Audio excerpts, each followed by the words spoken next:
There's a reason that like people who win the lottery spend it all and they don't have much of a story to tell along the way. Like there's TV shows based around this now, right?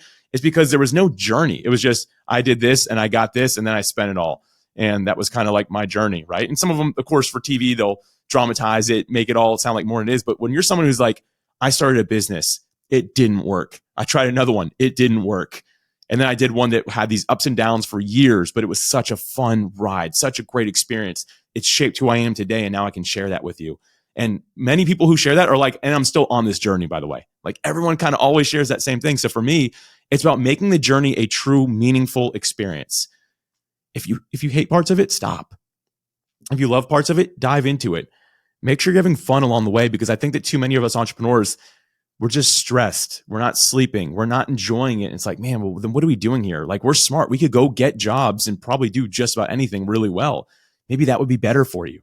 And I'm not telling you go get a job and stuff like that, right? If you're an entrepreneur, what I'm saying is like, we need to make sure that as leaders that we're fulfilled, that we're enjoying the experience along the way. And to me, that's probably the biggest lesson I've learned since getting into business of any kind. And really, it's been the hardest one for me because I tend to be a results-driven guy. Like even follow one course until successful, right? It's very results. But the more I can step away from that and just be like, you know what? Today was beautiful. Like I had some troubles, but I had some really good things that happened. The better I seem to do, the better I seem to show up for the people that I serve along the way. Welcome back once again to the Leading with Integrity podcast. And today I'm very pleased to welcome Alex Sanfilippo of Podmatch.com.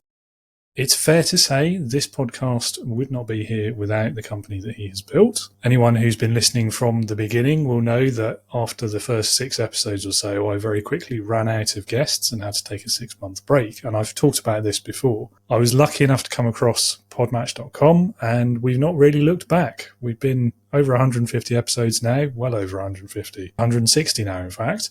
It's been 3.5 years. Feels like less time than that.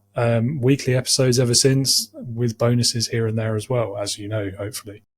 None of that would really have happened without companies like Podmatch, without some great people at various online networking events that I've mentioned before as well. But today, we're going to be hearing from Alex about his story, his journey as an entrepreneur, which started at the tender age of 10, went via a few other businesses, then a 15-year break working in the aerospace industry, as you do, before finally switching over to Podmatch full-time.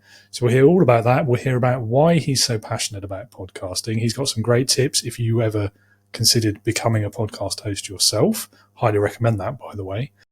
And also some great tips for a podcast listener. So if you're here, those tips will be useful to you because this is a podcast and you are listening to it. There we go. All right, well, that's enough from me. Let's get Alex on the show. I hope you enjoy this episode. There's some great lessons in there about leadership, about life as well, and of course about podcasting.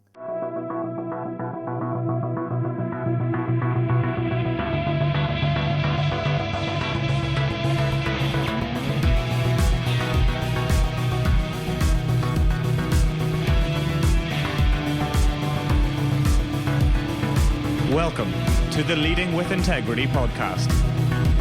Leadership talk for the modern manager. With your host, David Hatch. Alex, welcome to the show. It's a true honour to have you on the show. I've said before and I'll say again, I'm sure, without Podmatch, without your company, Leading with Integrity wouldn't still be going. I would have run out of guests a very, very long time ago. So thank you for everything you do. And yeah, welcome. David, thank you so much for having me. And honestly, like those kind of, that means so much to hear. I mean, I built Podmatch. I'll get into that in a moment, what it is, so people aren't left in the dark here, but built it with the exact intent that people like you, great podcasters like you, would be able to find it and be able to serve you. So that just means so much. And I'm really thankful to be here. Someone who's listened to your podcast. I'm excited to be on this side of the microphone. So pretty cool. Lovely. Well, in at the deep end, I think. So over to you to, well, tell us the story of Podmatch, but also your background, your career, your story so far, and why you do it.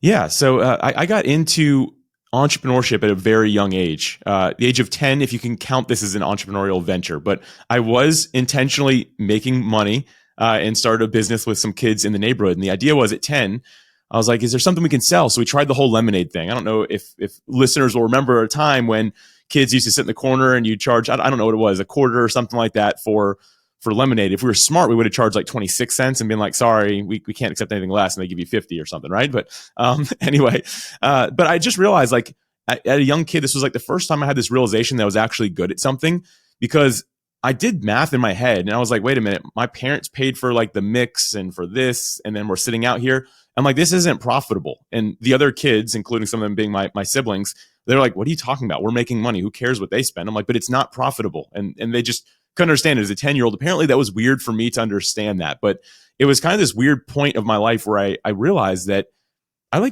was good at something. And I was kind of that kid who wasn't really good at sports, wasn't good at music. I wasn't great in school. I wasn't good at video games either. So it was like this weird like kid that kind of was okay at everything. But I realized, okay, I do have a mind for business even at this young age. And so instead of doing lemonade, which I realized wasn't profitable, I watched a golfer hit a ball in the water. We live right across the street from a golf course. All the time you'd be like selling lemonade, you'd see them hitting balls in the water. I was like, I wonder if we can get those out of there. And so one day we collected a handful of golf balls and decided to see, would a golfer want this? And sure enough, golfers wanted to buy used golf balls at a discount. So me, again, kids in the neighborhood, I was 10 and we aged from like 8 to 12 was probably our age range. We just started this whole operation of getting the balls out of lakes, cleaning them up, organizing them, and then selling them on a Saturday morning. And I loved it. Like, it was really fun. Now, you can only get away with that while you're cute. Like, once you're past the age of 12, I don't know if a golfer likes being sold back a golf ball with their name that they initialed on it, right? But when you're young, they're like, sure, here's a couple dollars for that. And it was a really fun thing. And that was kind of my introduction. And at that point, David, I got really into entrepreneurship. That's around the time that eBay.com opened. And I was like, wow, I can buy things in bulk and then sell them, right? Like, there's all these different like things. So I started doing a lot of that. And because I got really good on a computer at a young age, because that's kind of like was my introduction to it. And I was born in 1988. So to give everyone an idea of the time, like technology, using computers for something useful was like kind of still new. And so I just dove into like flipping things. And that ultimately led me to getting into a startup that was in the real estate space. So it was creating virtual tours of homes. So I built that up when I was in high school. And so I had photographers working for me, editors working for me, and we just kind of built this thing up. And it all started from the fact of I was curious and I got good on computers. And to now fast forward a little bit, the real estate market crashed, which destroyed that business. And that was actually a legitimate business that was paying taxes. My first one when I was 10 was not.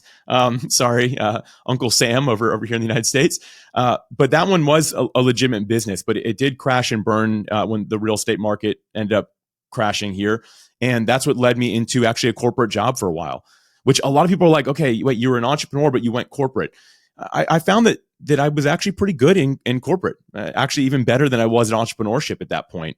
And I really loved it. I did 15 years in big corporate. I was working in the aerospace industry. It was nothing interesting. I wasn't an astronaut, skydiver, or fighter pilot, right? But it was a really fun career that I just thoroughly enjoyed all the way through. And I operated as what has now been a coined term, which is an intrapreneur, which simply means an entrepreneur operating inside of an organization. And so that's kind of, that was 15 years. And then eventually I got to the point where I think I just got the entrepreneurial itch once again. And it's when that company went public.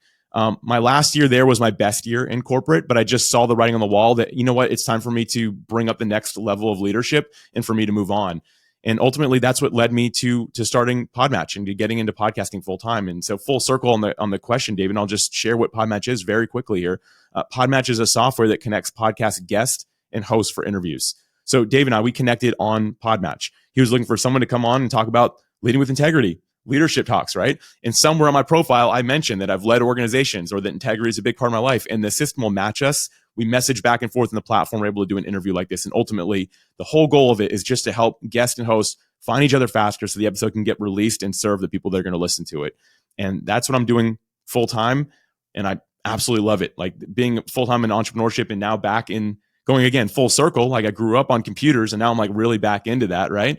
Has just been a really cool thing. Like what I do is an absolute gift. I feel like I'm doing what I was made to do right now. Like if I was put on earth to do something, it's what I'm doing right now. And for that, I'm just so grateful to be here. So David, with all that, I'll turn it back over to you. Sorry, I talked a lot about my history. Hopefully that was a good background for everybody here. No, absolutely was. Yeah, interesting. So I didn't know about the aerospace connection either, because I mean, we have common ground there too, having spent over a decade in that industry myself. Maybe we can talk about that another time. But yeah, so from that to Podmatch, I mean, was there something in between? Did you start listening to podcasts? Were you on them? Did you have one? Or was it just literally, that looks interesting, I'm going to go and have a go at that? What led you to do that?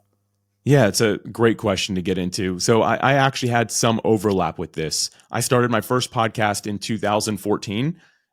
Again, being in aerospace, it was a really fun job, but it didn't necessarily fulfill in every way. I still want to do something on computers. And yes, there was a lot of computer work, but not the type of stuff I want to do. So I started a blog, just really small stuff. And I think I started that in 2012 and 2013. I heard my first podcast and I was like, that sounds super fun. And so I started one in 2014. And so I had some introduction to podcasting. And then I had built I'd done one show that I actually ended up selling with that blog, which was just kind of like a side thing. It wasn't like huge or anything like that. There was just a company that's like, we really want this. I was like, okay.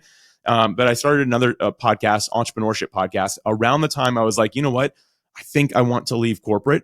I decided to start a podcast to talk to people who had successfully done that. And the reason I did that is because, again, not necessarily being fully fulfilled by the work I was doing, I was starting little side hustles that were just, David, full transparency, failing left and right, just weren't working. And that kind of made me realize, I'm like, okay, after 12 years or 13 years in corporate so far, clearly I've like, I need to learn some things. Like I can't just jump in like I did when I was a kid and the stars would align. That's just not how it usually goes for people. So I started that podcast to learn how people actually left a full-time career to become a full-time entrepreneur. And I learned a lot during that. And that was going on while I had my corporate job. And I already mentioned this, but I like to always make sure this is known. My last year at that company, my 15th year, was my best year I ever had there. I mean, I think every year was good. I started as a part-time guy. I ended as on the C-suite. It was a publicly traded multi-billion-dollar organization. Like I worked really hard. And I like to say it because I believe the way that you end one season is the way that you start the next. I know integrity is a big part of what we talk about here. That's how I believe you leave with integrity so you can start your new venture leading with integrity as well. And so there was overlap, but never to the extent of, I was never the guy who's like, I hate this job, I can't wait to leave. Like that never happened once. And there was no good riddance when I left. I cried on my way out the door the last day. It was bittersweet after that 15 years. A lot of my life and time went into that. But that's kind of how I got into this podcasting thing, is it was just something I was doing as a side hustle along the way. Well, I mean, huge respect for that because, yeah, I mean, I don't know. If I'd loved my last job, I probably would still be doing it. Like, so I think that's quite a rare perspective, actually. Interesting. And I also love like the approach to starting your own podcast. I think quite a lot of people do this, but I don't know that we talk about it enough. But you chose something that you wanted to learn about. And then every conversation you have, like even if nobody ever listens to it, which I'm sure wasn't the case, you've still got something out of it. You've still learned something from that conversation. And yeah, I love that approach as well. So what is it then about podcasting? You're obviously incredibly passionate about it. What keeps that passion alive? Yeah. Well, the reason what drew me to it is I was blogging and doing stuff like on websites. And then I found podcasting. I can remember the show I listened to. I can't remember the name of the show. I can remember the episode I listened to, and it was really raw. Like it was a show that wasn't edited. I think I typed in something random in Apple Podcasts because that was like the only option back then. And I was listening to, and there was like this 10-second pause where this person was just trying not to cry. And I was like, man, this is like I like to blog, but I edit out words if they're not good, right? Like there's no pause for this. And so it kind of just hit me. I was like, man, this is like, I want this, right? And so as someone who's always loved what's considered the creator economy, like the online space, creating content, right? Blogging was really cool. But as soon as I found podcasting, I heard it. I was like, I love this. So I wanted to talk. And it wasn't like I was just automatically good at it or knew what to do or had all the confidence in the world. I was terrified the first time I pressed record. I know I was sweating. Thankfully, it was audio only, so no one could see that, right? But I was terrified. But I was like, you know what? I like the authenticity of this, how raw it is. To me, it's still one of the most pure forms of expression online. Like is through this medium. And yes, there's the video element now. And for many people, they're still only consuming it through audio, which is me. I'm typically working out while I'm listening to a podcast. I'm not watching it, or driving. I'm also not watching it, but I just love the expression behind it. So for me, I became passionate about it because I just think it's a great way to reach people and meet them transparently where they are. I've seen very few things impact people's lives in such a big way as podcasting. And for me, man, that sets me on fire to be part of it. Yeah, me too. I think it's one of those things as well. Yeah, I don't know about you. I mean, working out is a good example. Driving is when I listen to most of the podcasts I listen to. But I also love, like, if I'm doing some sort of work or I'm doing like do-it-yourself jobs around the house or something like that, I'm putting shelves up, things like that, things that don't necessarily need a lot of brain power, I can have a good podcast on in the background, and then I feel like I'm still learning stuff while I'm doing this, not difficult task. You know what I mean? Yeah, if I could share that point real quick, David, if that's all right. When I was a kid, I really struggled with comprehension and retention, and so much so that I went to doctors for that. And there was this one doctor who told my mom, he goes, you know what, do you have Legos at the house? She's like, yeah. He's like, next time you're trying to teach him something, put a bunch of Legos in front of him and let's see what happens. And so my mom said, Alex, here's some Legos, play with them, but I want you to listen to me while you're doing that. And my retention went from nothing to retaining almost 100%. And I learned to cope that way through school. And so my retention and the way I just understood things was very low to one of the highest of my class all the way through. Not because I was playing with Legos the whole time, but I just learned how to have this idea of I need to be doing something with my hands while I'm learning. And for what you just said is so true. For me, I listen to podcasts not only while I'm driving or working out, but while I'm doing anything that doesn't require too much thought. And for me, it's the best way for me to retain anything. Like if you sit me in front of a screen where I'm learning from somebody, or even if there's someone on a stage, I'm sitting in a seat, I don't retain nearly as well than if it's on a podcast, because I can hear what I need to hear while I'm doing something that doesn't take a lot of thought. So I really like that you shared that. And for me, I think it's really maybe one of the reasons I'm so passionate about it. I've never thought about it like this before, is because it just takes me back to what finally gave me a breakthrough as a young kid. And I still am able to hold on to that and learn better that way. Yeah, it is. I'm always intrigued by the ways different people do the same thing, because I think, we're all individuals. We're all in different places on various scales and spectrums, don't we? But I love, particularly with things like learning, and how, so all the way through school, I was always very much I read it, I make notes, that's how I retain knowledge. That doesn't work so well for me anymore. And I don't know what's changed necessarily. Maybe it's just like the virtual space. Because I'm similar generation to you, maybe a few years ahead of you. I won't say how many. So, I think our generation had that really interesting point in growing up, didn't we? Because we're old enough that we remember the world before the internet, or at least before it was widespread.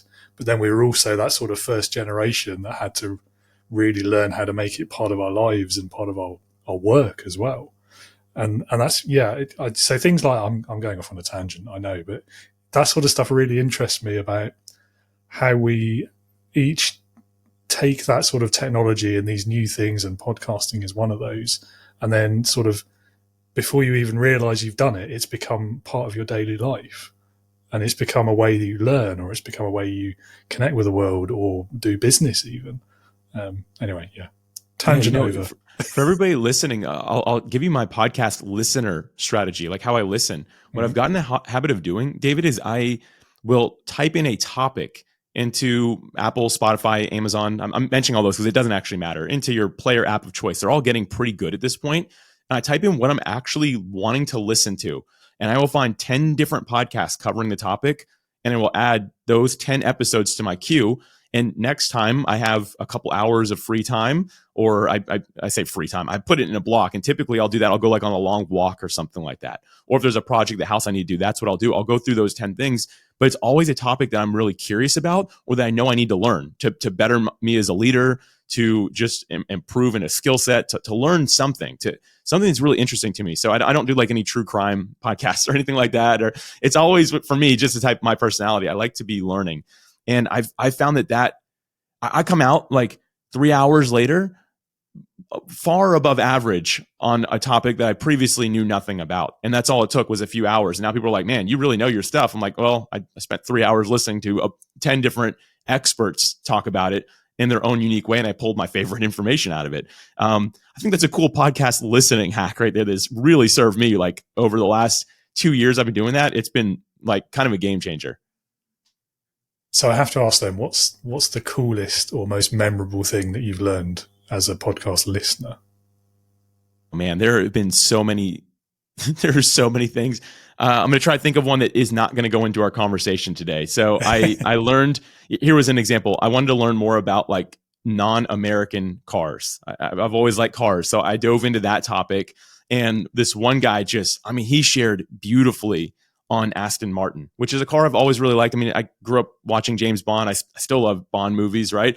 And Aston Martin's kind of like that's the thing. And he like dove deep into the background where the name came from. And everyone's just like, this car's fast and this one's even faster. Right. But he's like, here's where the name came from. Here's why there's this model. Here's why there's this. And I came out like knowing a lot about Aston Martin. And so that was like, again, a little bit of like a, more on the vanity side of things. Like it didn't help me as a leader, but it was just something I was curious about. I was like, let me learn more about cars that aren't American made.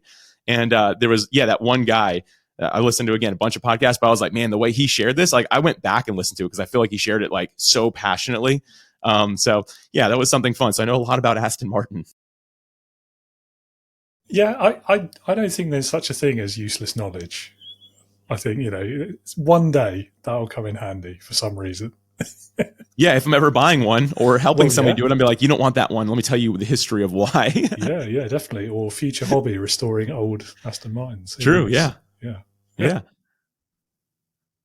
So many people, I think, are sitting there with an idea maybe of a podcast that they might want to do one day, and they haven't done it yet. What do you think about that?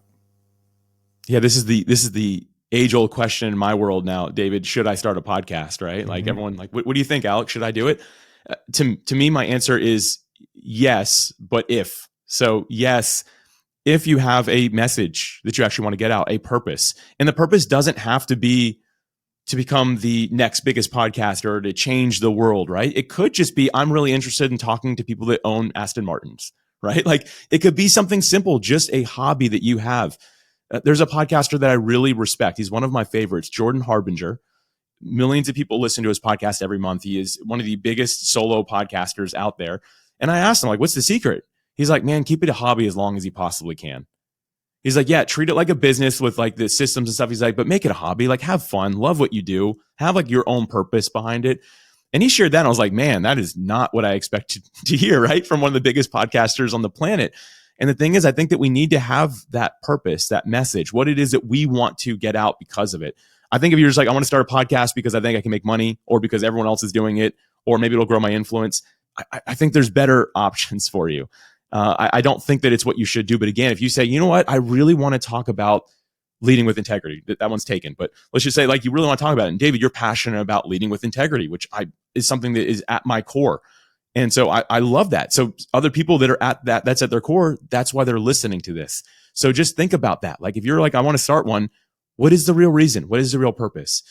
And right along with that, Dave, if I can just quickly share stats, I won't make this too crazy, but I wrote these down because I had a feeling this was going to come up. And if anyone wants to see this information, because I'm not going to try to share too many numbers, but if you go to podmatch.com/report, you can see what I'm about to share. There are about 2.7 million podcasts. So the next follow-up question, the reason I'm mentioning this is because people say, should I start a podcast? Well, aren't there already too many?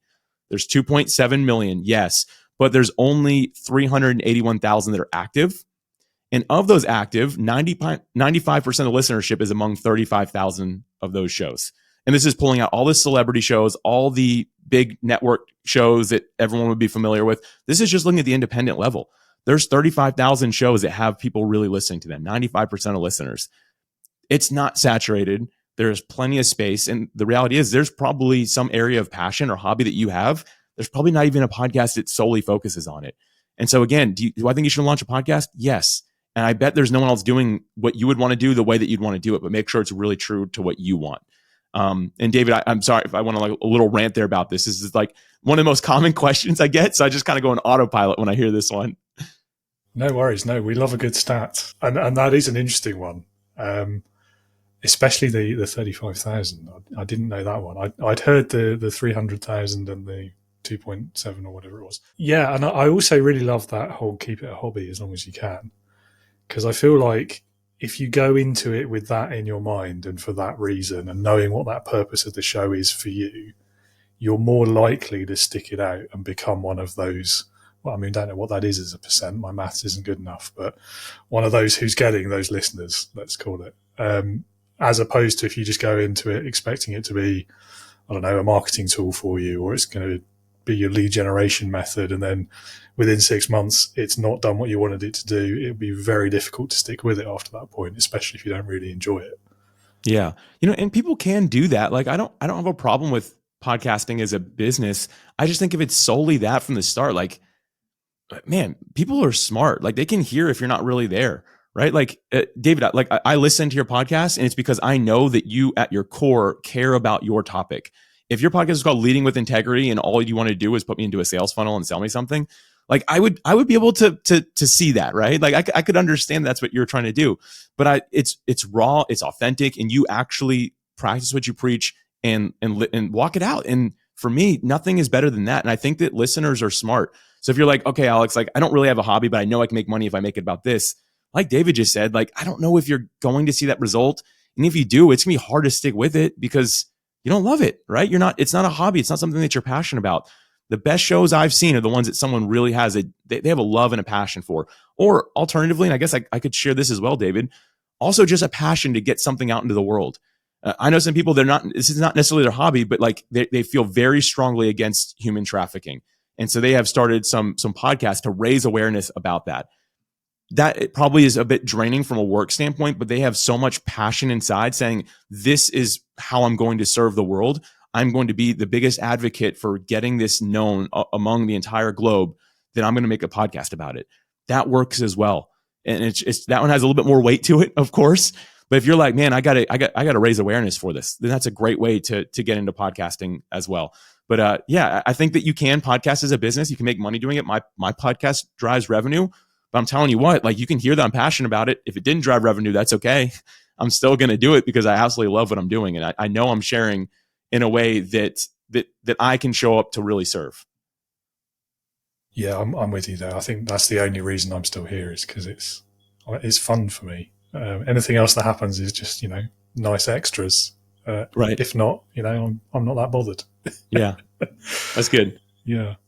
So let's go back then to your business career, I guess, from the age of 10 all the way through to what you're doing today. If you had to pick out your top lessons, shall we say top 3, top 5, up to you, that you would offer to any like budding entrepreneur or potential business owner who might be in the audience, what would those lessons be, do you think? Yeah, I'm going to go with the obvious one to this audience, to everyone listening to this, and it's integrity is super important. And I think that people hearing that might be like, oh, obviously you're going to say that on this podcast, but no, I'm not just saying that to say that. The reality is integrity is everything. In every online business these days, it's probably all business period. There's a big lack of integrity, and you can tell because it's the founder who's always looking over their shoulder. It's the entrepreneur that's always like, wait, what do you think I did? Right? Like the one that you can tell there's something that is off. There's something that's being hidden. And man, I'm telling you, like I was part of something, and I wasn't directly part of it, and I can't share many details, but before I ended up doing really well in that aerospace organization, I caught on to something that was unethical that was happening. And that whole group of people was looking over their shoulder, and I started looking over my shoulder too. And even though I wasn't involved, I just heard a little bit of it. I'm like, man, these people must wake up every day. Yeah, they're making a lot of money. Maybe stealing it might be a better way to say it, but they don't sleep. They can't sleep. And for me, like, you're not going to make it as an entrepreneur or someone in business if you don't truly have integrity. For me, and I'm not trying to sound like a saint or like I'm perfect or anything like that, but the way we've always run our business since we started in Podmatch is we're always going to do what's most right for the people we serve. We are always going to do what's most right for the people we serve. If someone came out, if I was like on stage and someone in the audience said, this guy stole money, I could say with 100% confidence, no, I didn't. There is no way I did that. That goes against the absolute integrity and core belief I have of we're here to serve people and do only what's most right to them, even if at our own expense at times. To me, integrity is so important. I sleep extremely well at night. Sure, sometimes I have stressful moments in the job because of the work itself, right? But there's never been anything that's unethical that's happened. I'm not saying that to say that I'm somebody great or amazing, but the reality is it's actually easier to walk in integrity than not. Just don't do bad things and don't take shortcuts, right? Like treat people well. Have that person first mentality. And someone who did this really well, actually, I'm going to call back a previous episode of your show real quick, David. It was I wrote down the number, episode 151, released on January 8th, 2025. It was with Jason Bernard. And Jason talked about how People do business with people. And that's why your personal brand matters. Your reputation matters, is because people do business with people. If you're not a person of integrity, what type of people are you going to attract? What type of people are you going to work with? And by the way, when you're done with this episode, please, like, even now, add it to your queue. Episode 151 with Jason Bernard on the same show. David, you did a phenomenal job. It's worth the listen multiple times. Put that one on repeat. But the first point I want to share here is integrity. And David, I don't know if you have any thoughts you want to add there before I move on to the next one here. Yeah, I mean, I'm not going to disagree with you about integrity, obviously. I mean, the clue is in the name, isn't it? I think it's one of those words as well that is misunderstood, and different people have different interpretations of what it's about. And I think, and same with authenticity, because, there's an argument that people who are not living ethically can still be authentic, can still be living, with integrity to their values. It's just their values are where the problem is. And there's some great examples from history where certain, famous dictators, for example, did horrible, evil things, but those were the things they said they were going to do. So was that without integrity? Don't know. For me, though, yes, it was, because I think there is an ethical component for both of those aspects, authenticity and integrity. And I think actually, if you are, it's one of my favorite definitions of integrity is doing the right thing even when no one's looking. And I think that fits so well with everything you've just said. So yeah, long answer to say, yes, I agree with you. There we go. That's the short version. You just said that the key. I mean, if there's only one takeaway from this episode for people listening today, do the right thing even when no one's looking. I mean, you can't go wrong if you do that, right? You just can't. That's good, David. I'll jump right into my next one here. This one will be less heavy. All right. They'll get less and less heavy. I think maybe, this next one is the word focus, which I've learned to really treat as an acronym. So focus stands for follow one course until successful. Follow one course until successful. As entrepreneurs, many of us, myself included, shiny objects are our biggest enemy. Opportunity can even be our biggest enemy, because at some point opportunity becomes distraction. And the opposite of focus is distraction. How easy are we distracted by the next big thing? Oh, a new AI tool came out, I got to try it. Oh, there's a new place to record my podcast, I got to try it, right? And the reality is, maybe we don't need to do all those things. And in some circles, I've become slightly unpopular because I'm known as somebody who does not look for more opportunities. And some people are like, man, Alex, you never get on like collaboration calls or anything like that. I'm like, it's because I know where I'm going. I'm focused. I'm following one course until successful. I know who I serve and how I serve them. My path is very clear. Therefore, if I do this joint venture thing with somebody, or we start this new webinar or do this, I'm taking my focus away from the goal, the thing that I know that I'm supposed to be doing. And what I'm doing right now, I feel like I was put on earth to do. Like, this is what I'm supposed to be doing. And so any sort of opportunity at this point has become a form of distraction. Even if it might be able to grow my company faster, it can still be distraction. It takes me away from serving the people that I know I'm supposed to serve. And so I think as entrepreneurs, we need to learn to focus and have clarity right along with it. I think those two things go hand in hand. So focus, but have clarity as the end result, the direction. Because if you're focused but going the wrong way, that's not going to serve you well. You've got to have the clarity of, hey, here's the destination, here's the result, and now I'm going to follow one course until successful. For me, it's a tough commitment. It means saying no instead of saying yes. There's a quote that I love with that, and it's every yes has to be protected by 1,000 no's. These are things that I've learned to do, and I'll tell you, the better I get at this idea right here of focus being an acronym, the more successful I've become as an entrepreneur, because most of us were just kind of all over the place. We're doing a bunch of things. Instead of doing more and more, I've learned to do less and less, but just go really deep and really far with those few things that I do. And again, having the clarity of, I know how this serves the person that I say I can serve.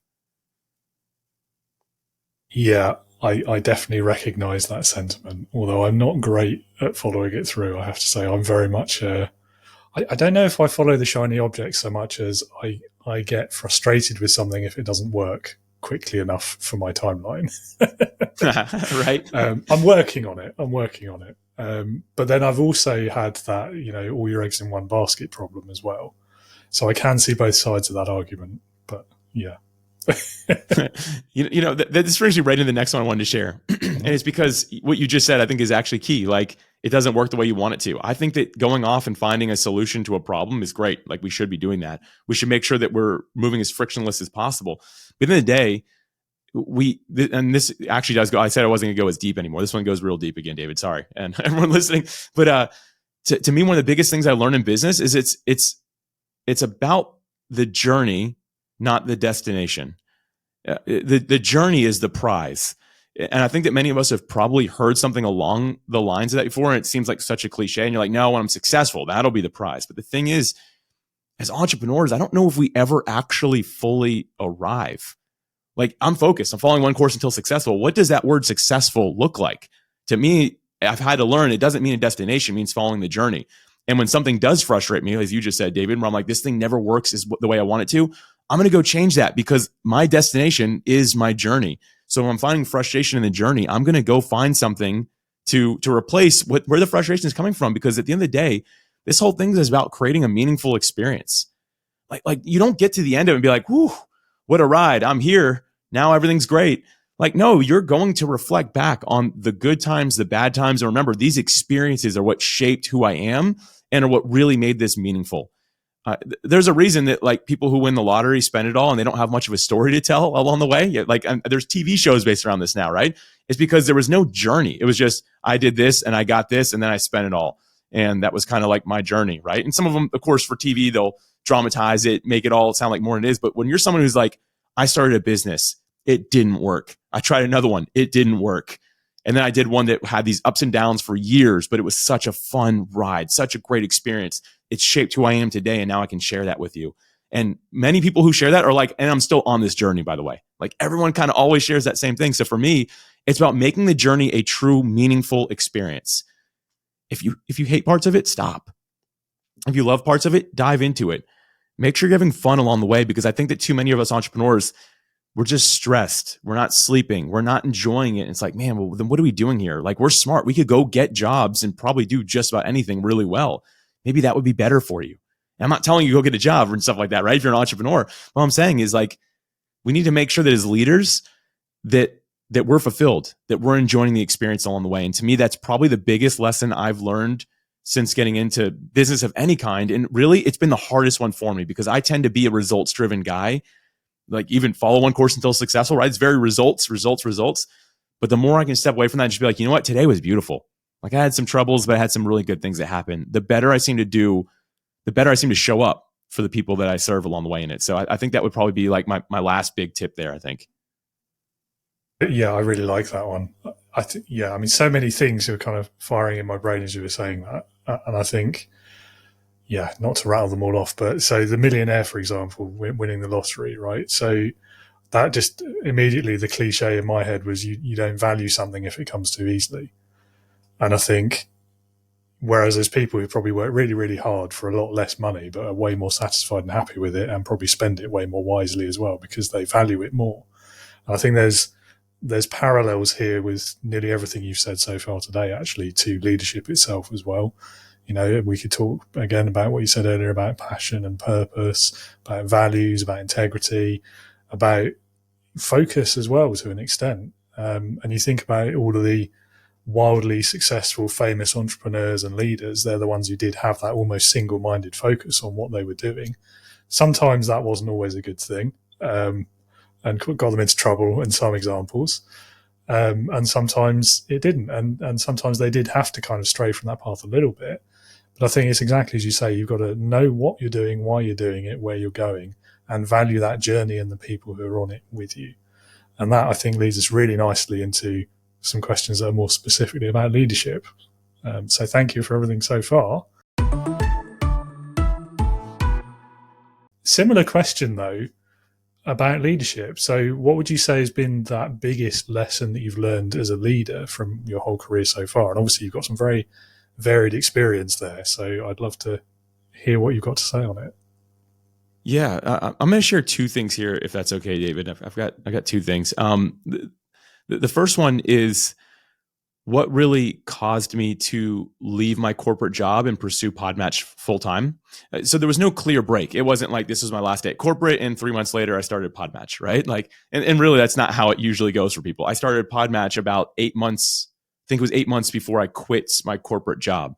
And because I was C-suite, publicly traded, like a really big organization, there's not a 2-week notice thing at that level. There was a 90-day notice. So it was known that I was leaving to pursue this, but there was this whole thing. But pulling the trigger and having that conversation with my CEO, which is who I reported directly to, I was nervous and I just wasn't doing it. And I'll never forget, I picked up this book called High Performance Habits by Brendon Burchard, and they go through 6 high performing habits.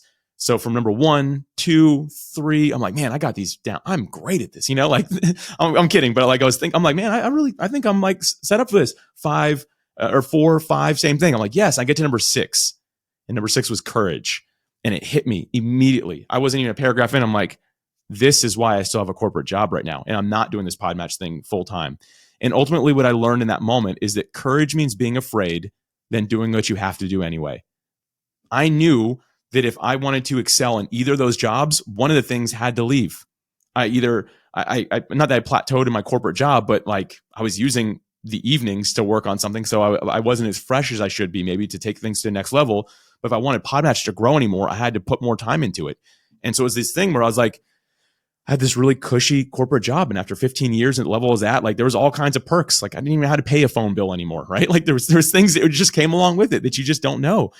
But courage means being afraid than doing what you have to do anyway. And ultimately, that's what caused me to leave my corporate job. But having that conversation 90 days later, fully exiting, saying goodbye to all the benefits, all the things that I had over all those years.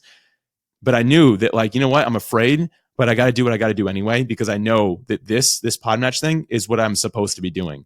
And so that's the first thing I want to share for somebody, because that might be for a listener today. I don't know who you are, but maybe you just heard that and you're like, that's me. I need to step up and take courage. I'm afraid, but I know there's something I need to get up and do anyway. So that's the first piece I wanted to share. And beyond that, once I got into corporate, David, the next thing here is this whole idea of staying focused once again. And I kind of put it into 3 parts. With everything I do, I look to automate, delegate, or eliminate if I possibly can. And so what that means is, if I'm sending emails manually and it's going out every day to a certain group of people, is there a way I can automate that? Okay, no. Is there a way I can delegate that? Can I bring on a team member to now do this email piece for me that I'm not having time to do, and it's very repetitive, right? Or lastly, can I eliminate it, which is usually the hardest? But does this need to happen? And the way I learned this early on is we were putting a lot of effort into Instagram, because when we first started Podmatch, Instagram was the big dog in the social media platforms, right? And then shortly after, TikTok came on the scene, and now I don't even know what it is anymore. But we were putting a lot of effort into it. And I was like, man, this is draining. I'm terrible at it. The engagement isn't that good. We've hired people to work on it. It's not fun. Nobody here likes this. And so finally I just said, if I looked at these 3 things, automate, delegate, eliminate, I'm like, what if we just eliminate it? Everyone's like, that's crazy. We're going to lose business. We just can't do that. Well, I was like, let's try it for a month. Let's just see what happens. We actually didn't lose any business, and we gained more followers, oddly enough. And I know, right? That part didn't make any sense. But we focused more where we knew we were good and what we enjoyed, what brought us life. And we actually grew the business faster. We never went back to a formal Instagram strategy. We don't even use TikTok. And a lot of people will hear that and be like, you're missing opportunity. But let's go back to what I said earlier. Not every opportunity needs to be taken. And for me, I realize that's one of those things that need to be eliminated from the business, because it's not going to bring us our biggest return on investment. And so that's for me been a really big leadership lesson, because as an entrepreneur, I like to do all the things. Naturally, I think a lot of us do. We like to be involved. We like to be in the trenches, right? And to some extent, that's good. But we always need to look back and say, okay, what I'm doing right now, can this be automated, delegated, or eliminated? If yes, I need to take one of those actions and give it that direction. So to me, those are some of the biggest leadership lessons I've learned, is if you're going to lead, you can't be always right there. And every leader is always courageous while they're taking action and doing this. Yeah, I think it's a very short route, isn't it, to burn out and not really enjoying what you do anymore if you're one of those leaders who just has to do everything or know what's going on or be involved. And I think in the vast majority of cases, people who get stuck in, they're doing it for the right reasons. It's because they really, really care about it, or they want to help. They want to lighten the load for the people they work with. But the result usually is just, it's not great, is it, from a leadership point of view? And I'm going to resist as well getting into another rant about social media. I do find it interesting, though, that I'm not the only person in the world who doesn't enjoy it. Yeah, and it can be draining often. And I think that we call it social media, but I don't find it to be very social. No. We've taken a lot of the social aspect out. It feels like a spot for everyone to post their advertisements, whether that be your new baby, your new business, whatever it might be. It just feels more like advertising versus anything else. There's not a lot of, again, it doesn't feel social to me. And I know we don't want to go on a rant with that, but I will challenge anyone who's an entrepreneur. You don't have to use social media. It is not a requirement for success. Now, I know that's not a popular opinion, but I have seen this work for many people that do a lot better than I do and that most of us do. They don't have any social media at all. And it's just because it's not actually required for success. So for what it's worth, I'll leave it at that. Yeah, I mean, that's a controversial statement, but I do agree with you. It's just become one of those things, hasn't it, where, especially for entrepreneurs and business owners, businesses, I guess, we just feel like we have to do it. And if we're not doing it, that we're doing something wrong somehow. And I don't know how we've ended up in that place so quickly because it hasn't been around that long. Yeah. I don't know. You know, we could dive deep into psychology. That maybe it's a conversation for another time. You know what? Today, if you're hearing that and you want David to dive deeper on that, reach out. Let him know. I don't know how, David, I don't know how people can contact you, but I know that there's a way they can do it. So they need to just reach out and maybe you'll find an episode for them in the future on that. Yeah. I hate to say it, but the easiest way is probably contact me on social media. There you go. It has its places, of course. It does, sadly. Yeah. Not sad. You know, the devil you know, maybe. Moving on, from the opposite perspective, what has been your best experience in your whole career so far of being led? Like, what's the best leader you've ever worked for? You don't have to name names, but if you do, that'd be lovely. But yeah, I can come up with a few different people, but I'm gonna focus on one specifically for today because I think that listeners are gonna really like this. His name was Paul, and I'll just give him a first name. But he came in as a CEO of the company I worked out. So the aerospace company I was at for 15 years. He came in probably around year 10 that I was there or something like that. And he came in as just before the company was going public. And so brought him in, and he was the first person I reported to that didn't care about my performance. It sounds weird, right? Let me explain. So at that point, I was at the director position. So I wasn't quite C-suite, but I was, I guess, a senior director. So I was just below C-suite level. And so I came in for what I thought was my first evaluation. And he didn't have a single question about me. He wanted to see the people that I was leading and what they were doing and how they were doing. And I was kind of like, man, this is like not what I'm used to. He goes, I actually don't care what you're doing. If they're all succeeding and doing really well, it means that you're doing a good job. He's like, so if you can show me metrics that you're doing a good job, but they're not, he goes, does that actually matter? And I was like, nope. I'm like, like that. I got nothing there. Like, you're absolutely right.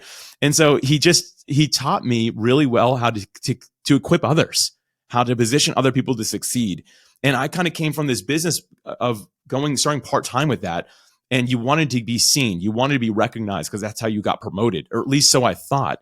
But the reality is that's not how he was looking at. He's like, them doing good is a reflection on them, but more so a reflection on you as their leader.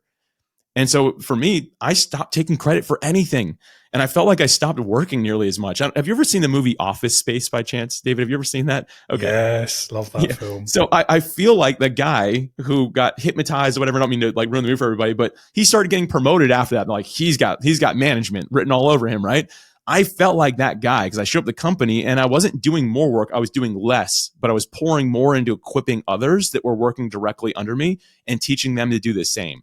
And that's ultimately the only reason I got into the C-suite is because I learned to do that and it was from him. Before that, I had really plateaued for quite a few years. I was stuck at that senior director position because I wanted to be seen, but that didn't matter anymore. What needed to happen is me equipping others. So to me, that was the best experience I've ever had being led. It was someone teaching me to lead leaders. And that will forever stick with me as how I want to equip others as well in anything, in podcasting even.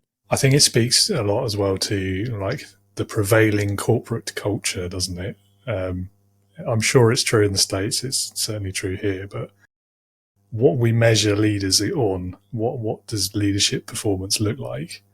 And I think the fact that you were so surprised that someone, in my opinion, got it right, that says a lot.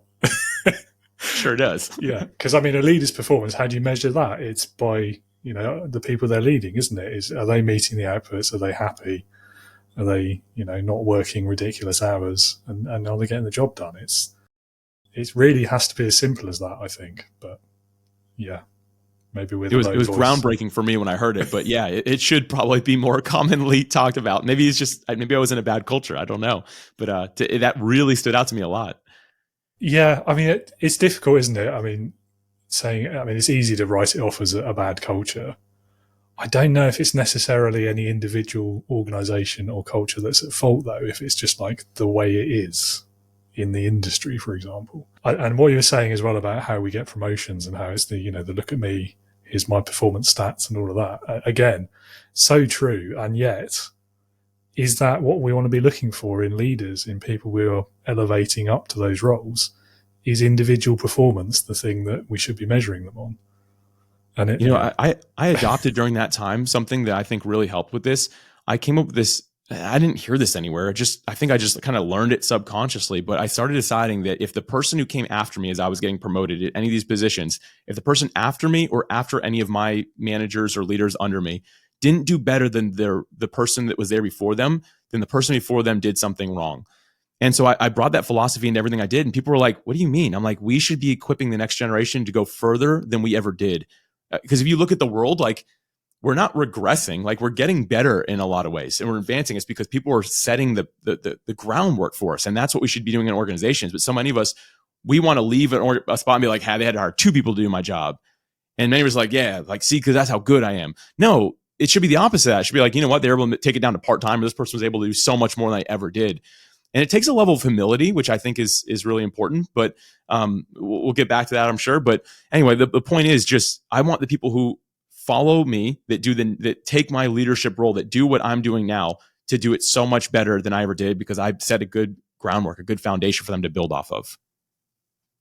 Yeah, and also it shows that there's an effective recruitment process in place as well, isn't it? Because if you're getting someone who can only do half the job of the last person, then maybe you need to look at how you hire as well. Yeah. So, changing direction slightly again, if you could pick one thing that you think most leaders, most managers in the universe are getting right, what would that be, and why is it important? Yeah, I think that most people that are put in leadership positions, aside from being high performers, I think that's the very obvious one, but they're people that are passionate. We see that they have purpose. They seem to have a why connected to what they do.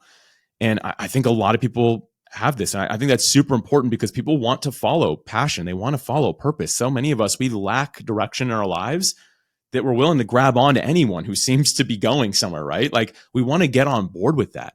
And it's why typically the people that are the most charismatic or sometimes even the loudest, which isn't always a good thing, the people that you can tell, man, they are going somewhere. I want to be going somewhere. So I'm going with them because I'm going somewhere. I think that that's what causes us to lead really well. And I think that a lot of us, again, we don't always get this right, but we have this inside of us. And I think that that's ultimately what led us to leadership in the first point. And just to quickly share, I do think how we develop that really matters because that does bring us our initial traction. But how many times have we seen people that are quote unquote leaders or people that are like at the top, like they fall? And it's because the passion, the purpose, the why, it wears out. They didn't develop it. They didn't like really think about it. They didn't go beyond just the initial traction they got. It's got to go so much further than that. But I think that is really key. And so for anybody who is like maybe struggling with that, like we've got to get this stuff right. And the best thing to do is just start letting it out. Like share it boldly, get out there, be loud about it, right? And if you don't have like a loud voice, I don't necessarily mean yell, but like make sure people know that's Alex. He loves podcasting, right? Like we want people to know these things about us. Yeah. I mean, if not loud, at least honest. Yeah, that's better. Yeah. No, I know. I totally agree with you. I think leaders have to care. I think care about a lot of things. Definitely, the people they're leading, 100%. I think that's crucial. But the job, like what you're doing, what you're there to do, whether it's from a purpose or a passion, or you just really enjoy the process of the job, or whatever that might be, because it's so much easier. It's infectious almost for people who are following you if they know that you care and they can see that. It's exactly what you've just said. I'm just using different words. Yeah. So it makes you a better leader, doesn't it? If you can get that right. That's the key, I think. For sure. Okay, I have a time travel question for you. All right. You may have already answered it indirectly, but if you were to go back in time to the start of your career, what advice would you give to your younger self? I've got a few things here. The first one is definitely a callback, but humility. And I did just reference that a few minutes ago. And I knew it would come. There was no way it wasn't going to come up. Like, to me, humility and integrity really have to go hand in hand. Even as a kid, I immediately kind of built this complex that I was good at this and people were going to know I was good at it. I definitely lacked humility. And humility, I think a lot of us get the definition wrong. It doesn't mean thinking less of yourself. It means thinking of yourself less. And so for me, what that meant was just maybe not jumping in with like, I'm good at this, right? Hey, we've got a whole group of us. Like, this person cleans these golf balls really well, and that's why we're able to sell them. Like, that's what the 10-year-old Alex should have been saying. Now, maybe that's an extreme example at 10, right? But moving up into big corporate, right? Like, let's go there. When I wanted credit for everything, that was a lack of humility. I wanted to be seen. I wanted to be known. And a lot of that was because I was like, I want to get promoted, but like, it was all internal I focused. And so I'm not that I'm like the most humble person on the planet now, but I've definitely worked at it. My wife has helped me a lot. She's helped me see it, and she's really good at, like, in a loving way, helping me grow in that area. And I really appreciate that. And I give her free reign to do that and to help me with that. Same with many of my close friends. I think humility is absolutely key. Beyond that, well, David, real quick, I don't know if you want to add anything there, because the other things I have are going to be very quick. But I don't know if you had anything on humility you wanted to jump in and mention. You kind of got it at the beginning, but I think it's essential to leadership as well. I think it kind of parallels to my own leadership journey as well. I think, early career, I was very much like you, it was, I all the time, and talking about yourself all the time as well. Not always in as confident a fashion as I might have liked, but that sort of the internal monologue almost was completely the wrong way around. And it shows in your leadership if that's the way that you're thinking of yourself and leadership itself.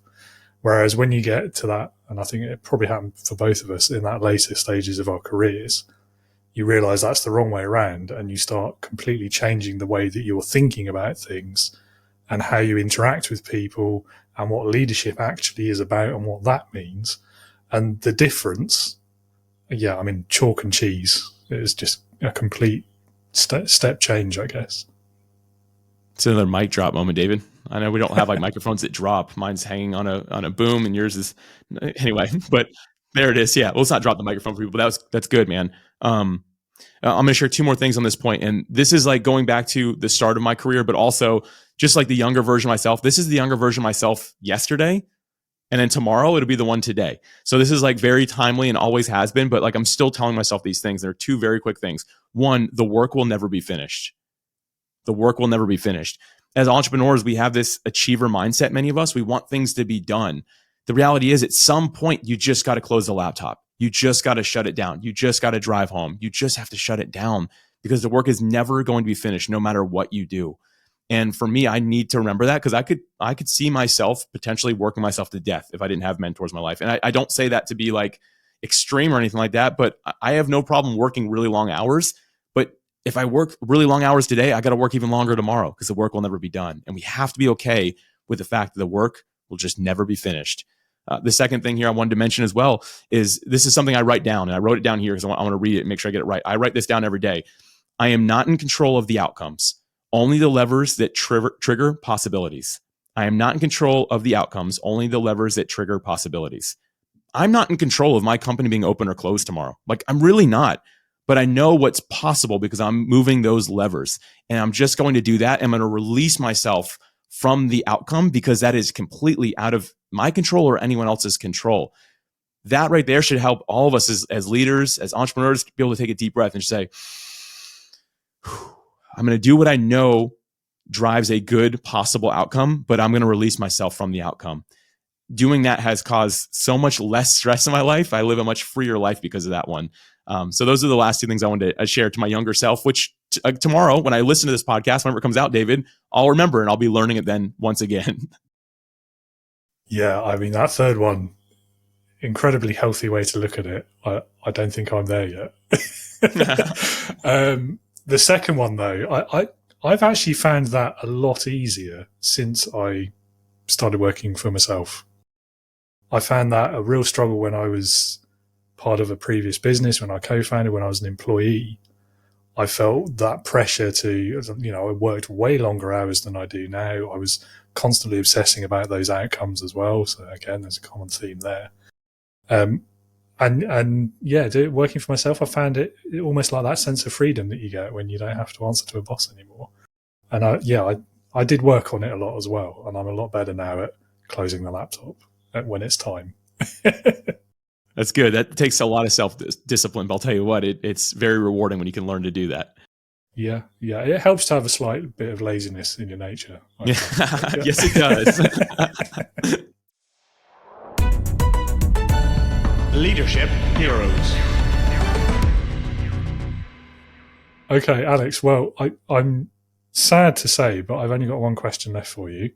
But on a positive note, it's my favourite one. So it's called Leadership Heroes. You've probably heard it before. So the question is, if you had to pick one person, it could be anyone you like. They could be alive, dead, past, present, real, or even fictional, if you wish. But it's got to be someone that would perfectly embody leadership, in your opinion. Who would that person be for you, and why? Yeah, David, I try not to I knew this question was coming as a listener to your podcast, so but I try not to script it or anything like that. But the one name I couldn't get out of my head was Jesus, which for a lot of people maybe seems cliche. I happen to be a follower of Jesus, and here's the thing: whether you're listening to this and whether you believe in the person of Jesus or not, let's just say, which this is not what I believe. Let's just say Jesus is a fictional character. If you read this story, I still believe that's a perfect embodiment of what leadership and integrity looks like. I think it's both those things. To me, he's someone that everyone wanted to follow or didn't want to follow, right? And I think that's an example of leadership. We're not for everybody, we're for somebody. And I think that was a really great example of that. And also ultimately died for what he believed in, to love and serve the people that he was there for. To me, servant leadership is the highest form of leadership. And that was the ultimate example. And again, I've devoted my life to this. So all of my leadership principles go back to this. Whether that's what you listening to this believe or not, let's just agree from a fictional level even, right? Let's just say that's the case. That's still a really great example of leadership. And I think that if we can be the type of leader that says, you know what, I'm going to humble myself. I'm going to serve the people that are supposed to be serving me, even when they're not doing a good job, man, ultimately being willing to take that all the way to a grave, man, that form of leadership is just so rare in today's world. But I think it's one that I strive to be more like, and I'm nothing like that or anywhere near it yet. But I'm telling you, every day as I dive into that, I do feel I get a little bit closer every day. But that would be, to me, the ultimate example. He is a great example. I agree. And I think that's probably why so many people pick him in answering this question. I mean, servant leadership comes up as well in that context. And I agree with you there. I think other aspects, though, like what we've been talking about today, the humility of it. And I don't know the stories as well as you, I'm certain. But the washing the feet, that story, I mean, that's humility and leadership. Also promoting the right values and integrity to your beliefs as well. So the story in the temple and kicking the traders out, that whole aspect as well. I'm really testing my previous upbringing now. You're doing pretty good. I was like, man, you had me fooled. All right, that's it's good. It's been a while since I've had to prove it. Yeah. But no, I mean, whatever you believe about him or don't, I think absolutely there's powerful lessons in whether it's stories, whether it's fact, whatever your perspective. He is a great example, and I'm sure it won't be the last time we have him pop up in Leadership Heroes either. I'm sure he's pretty popular in the podcasting world if you look up key names. So yes, indeed, yeah, and I think it's again whatever you believe about him or don't, you can't argue that his message has endured, and I think there's a reason for that. Yeah, well said. Absolutely, yeah. Well, Alex, time has been flying. I could go for another hour happily, but I don't want to be disrespectful of your time. Same. I don't want to be disrespectful of your listeners' time. So yeah, with you though, this has been a really great conversation. I mean, I can't thank you enough for having me today. This has been a blast. Yeah, well, thanks for being here. It's been great to finally meet you after years of membership on Podmatch and hearing stories about you as well, and seeing your face pop up in the tutorial videos and all sorts. So it's great to have an actual conversation with you. I think we've probably covered where listeners can find out more about you if they'd like to, but is there anything you would like to add to that before we wrap up? Sure. I mean, everything I do is podcasting related. And if anyone checking this out is interested in being a guest host, or if you are a guest or a host, you can go to podmatch.com/free. That'll just give you 5 quick things that I don't need your email address or anything like that. Just 5 quick things that might help you along the way. Again, whether you're aspiring to be or you already are in the space. And again, that's podmatch.com/free. But David, again, I recommend people hang here. Next step is go back and listen to episode 151. I think that would be a good follow up to this. But David, thank you for what you're doing. Thank you for being on Podmatch, and you're truly a gift to the podcasting space. So thank you. Well, the feeling's very mutual. Yeah, absolutely. Thanks so much, Alex. And yeah, have a great rest of your day. Thanks again. Appreciate it. Thank you again so much to Alex for his time today, his conversation, his insights, the great stories that he shared with us, and of course for podmatch.com as well. If you would like to learn more about him, do head over to the links that he shared just now. I have popped a copy of those in the show notes as well, so just click on that. And yeah, learn more things about podcasting. As always, do get in touch with me as well if you are a new leader, someone in a transitional moment of their career. Maybe you've taken a promotion recently, you're responsible for more people. Maybe you are an entrepreneur, you have founded your first business and you are now hiring for the first time. If leadership is something you're worried about, struggling with, or you just want to be better at, because even capable leaders recognize there's always more to learn. So if that sounds like you, do come and visit the website www.leadingwithintegrity.co.uk. Sign up for the community or drop me a message. There are also other programs available. Thank you so much for listening or watching today. Do join us again next week when I'll be joined by revenue coach Kristin Javago. That's all from me today. Take care of yourselves, and until next time, be a leader, not a boss.